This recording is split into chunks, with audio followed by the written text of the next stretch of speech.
Welcome to this week's episode that I want to start with a question. Do you do New Year's resolutions? Do you think they work?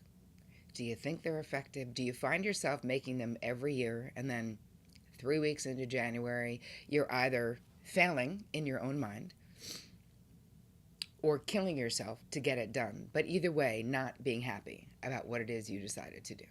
Yes? No? All right, I'm kind of anti New Year's resolutions myself. For those of you who don't know me, my name is Terri Cole. I'm a licensed psychotherapist, a relationship expert, and the founder of Boundary Bootcamp and the upcoming Real Love Revolution starting in April 2018.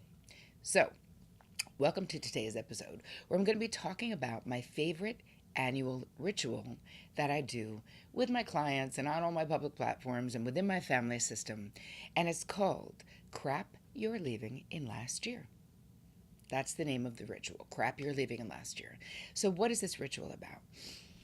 What I think is helpful as a psychotherapist and a master coach is to look at the year that just passed and learn something from it. Make decisions about it based on what you experienced, what happened, what didn't happen, right? So, that's what we do. So, you're going to make 3 lists. And part of it is getting into the mindset that you can really create whatever it is that you want. You need to celebrate the wins of every part of your life, every year. Because if you don't, it's super easy to focus on what didn't happen, what didn't make you happy, bad things that happen, tragedies that happen. And of course, you guys, this is life, right? We're always going to have those things. But my 2 cents is to celebrate every little thing and be honest about what didn't work, because how do we stop repeating patterns that are not working in our lives if we're not aware of them, if we don't bring our own attention to what they are and why it didn't work? So let me tell you about the process, and then we can share our results in the comment section, wherever it is that you're looking at this or listening to this, because it could be the podcast, it could be my blog, it could be YouTube. So anyhow, the first list is crap you're leaving in 2017. So you're going to write down the experiences, the feelings, the people, the circumstances, anything that you do not want to drag into 2018 with you. So if you had a lot of stress in 2017, you can put undue stress on your list of things that you would like to leave in 2017 and not drag into 2018 with you. Now, we're going to share our lists as we go along. And if you want to do this privately, the way I do it within my own family is that you choose, we do it in a small group, but you can choose one trusted friend to share your list with. And this is without judgment, right? We're not asking anyone for input into our list. We're asking to be witnessed without judgment. And you can do the same for them, right? Both people can do it. And then you want to burn that list someplace safe, right? So the energy that is attached to those experiences, to what happened, good and bad for you in 2017, we're releasing the bad energy through this process. So this is like released back into universal energy and out of your energy. And you guys would be really shocked, if you're not into this work, at the power, like the mind-blowing power of your own intention. So if you set your intention to release this energy, to let these experiences be behind you, once you've really, we need to look at them, right? We need to learn from those experiences. We can't just wish them away. But there is something really powerful about getting really clear rather than being in a victim mindset, being in a empowered mindset, which is to say, I don't want this. I'm not doing those things again. So this is going to lead us to the second list. The second list are the gems you are keeping from 2017. So you've got to write down everything that you've learned from your experiences, the good and the bad. Because once you honor what you've learned, you won't need to repeat the crappy situations, right? We can build on the good situations and on the skill sets that we learned, even from the painful things, because you know what, you guys, we do learn from the painful experiences if we're willing to. And this is all about you. It's all about what is your mindset about these experiences. If you stay stuck in a victim mentality, like, look what happened to me, and even when tragic things happen, it's really easy to feel victimized. Many of you who follow my work know that I had a death in my family about a year and a half ago of my young niece. And that year, when I was writing my lists, that going into that next year, I was really trying to understand, what could I possibly have learned or gained from Lauren's death? What could it be? It was so senseless and ah. And then eventually I was able to get to the point and really see what came out of that experience. This closeness within my family system with all of my sisters, nieces, nephews, my own kids, like a coming together through that terrible, terrible loss. And of course, I would prefer to not have experienced that, but I did. And this is, all of you have experiences like this, where in some ways I wanted to stay in there's nothing good that came out of this, but it really wasn't true.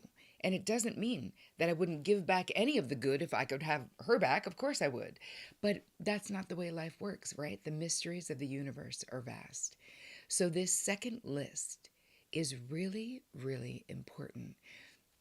We have to take the gems. I like to say that, we all get served up this crap stew in life sometimes. And you have to be willing to get your hands dirty, to dig through the crap or the crap stew to find the gems. And this is something that you have to set your intention to want to do, right? Because it's so much easier to just be pissed about what didn't work out, or about the ways that the universe or God or the divine or whatever you believe in, screwed you in this situation, so to speak. But, then you're left with those feelings of being victimized and angry. And of course, we have to go through the process of mourning whatever it is that didn't work out the way we wanted it to, or the death of a loved one, especially an untimely death like my situation.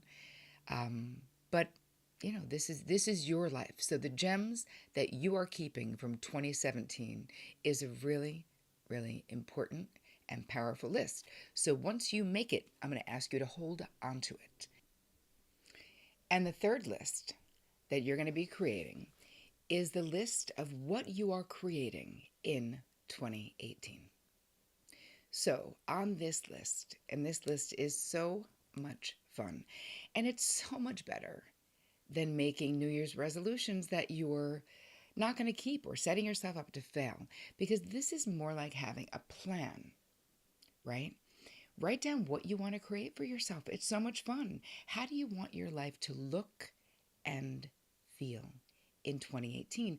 And the feeling aspect of this, you guys, is super important. So this list should be written in the present tense, right? And include all areas of your life. So this is love, health, family, wealth, friends, career, fitness, spirituality. And give yourself the chance to really marinate and meditate on this list, right? Think about what you're writing. In 2018, I am physically healthy. In 2018, I am happily in love. That's what I mean when I say writing in the present tense. And if that doesn't work for you, it's okay to say, you can write it in the, wouldn't be the present tense. You can write it in the future tense, saying in 20, I will be, if that feels better to you. I like the present tense, because for me, there's something very powerful about feeling the feelings of already having what it is I want on my list. And this has always been one of my winning manifesting formulas, is to feel the feelings. So with this list, you're going to put this list somewhere where you can see it very easily, right? As you take daily steps to make these things happen. So with manifesting, it's not about sitting on your couch and eating bonbons, right? And thinking real hard or feeling the feelings of having it without taking action. So part of it is coming up with an action plan that you can do daily. Every day you need to be taking steps towards what it is that you want. So, and they can be small steps. Small steps equal massive transformation, I promise you. So none of this is magical.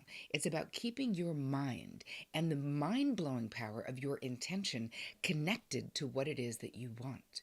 This is a way to motivate you to create the life that you want. Instead of being the boat, right? And life is the tsunami, and you're just like, whoa, I'm just trying to hold on, just trying to make it to tomorrow. We don't want to live like that. That's not a plan. That's just living life in a reactive space. This ritual, this what crap you are leaving in 2017 ritual, is something that really is a plan for how you make the changes that you want to make in your life, one small step at a time. So if you want to be physically fit and you are very unphysically fit right now, make the decision that you will walk every day, even if it's 5 minutes. Now that sounds like, what is that going to do?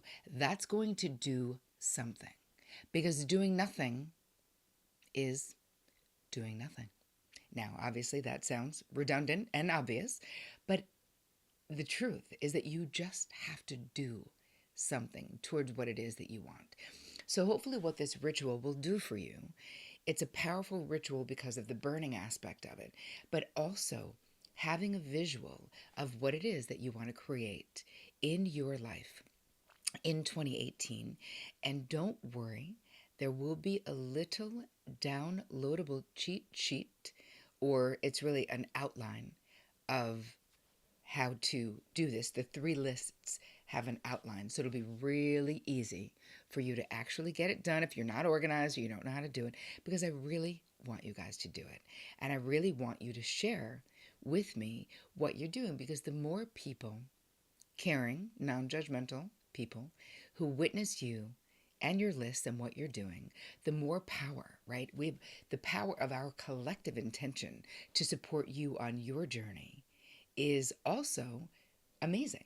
So why not do it? So I hope that you like this ritual. I hope that you will play with me, because I do it every year, and I want you guys to do it with me, because the more the merrier is what I say. Don't forget to download your guide to the 2017 What Crap Are You Leaving in 2017 ritual. I hope you enjoyed this, you guys. If you liked it, please share it on Facebook and Twitter. If you haven't signed up, if you're watching this on YouTube and you have not subscribed, oh, please do. I would love to have you in my crew. I hope you guys have an amazing, amazing week, and I can't wait to see your list. As always, take care of you.